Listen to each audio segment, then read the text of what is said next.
অৱশেষত পাতি লোৱা ভায়েকৰ সৈতে মিলন হ'ল বায়েকৰ।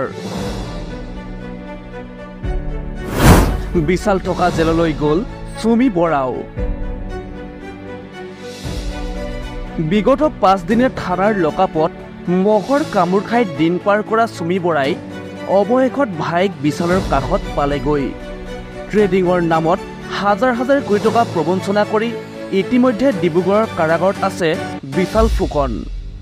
10 দিনে লুকাই থাকি আৰক্ষীৰ জালত পৰা চুমি আৰু তাৰ্কিকে বিগত দিনকেইটা লকআপতে পাৰ কৰিছিল আৰু মঙলবাৰে আৰক্ষীয়ে আদালতত হাজিৰ কৰে চুমি বৰা আৰু তাৰ্কিক বৰাক।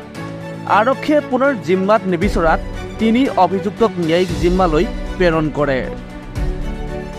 কি ক'লে শুনক চুমি বৰাৰ উকিলে। তপন বৰা ওৰফে তাৰ্কিক বৰা আৰু চুমি বৰাক মহামান্য জিলাৰ সতনেক আদালতত হাজিৰ কৰোৱা হৈছে।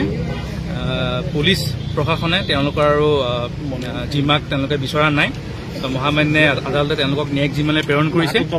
লগতে চুমি আৰু তাৰ্কিকৰ কাৰণে তেওঁলোকৰ সংশ্লিষ্ট অধিবক্তাই আজি জামিনৰ কাৰণে আবেদন কৰিছে আৰু সেই আবেদনৰ ইতিমধ্যে বিচাৰাধীন হৈ আছে আৰু আজিয়ে তেওঁলোকৰ অৰ্ডাৰটো পাব তেওঁ জামিন গ্ৰাহ্য হয় নে অগ্ৰাহ্য হয়।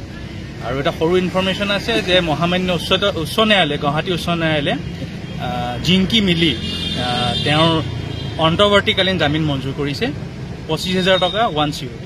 আজি কেছ ডায়েৰীটো জমা দিছে আজি দিছে তেওঁলোকে চাব এই ক্ষেত্ৰত তেওঁলোকে ডিচিশ্যন কাৰ কাৰণে বেইল আবেদন তেওঁলোকে চুমি আৰু তাৰ্কিকৰ কাৰণে আজি ডিব্ৰুগড়ত বেইল আবেদন কৰা হৈছে। এতিয়া প্ৰচেছ আমি আজি নাই কৰা আমি আপুনি অম্লানৰ অধিবক্তা।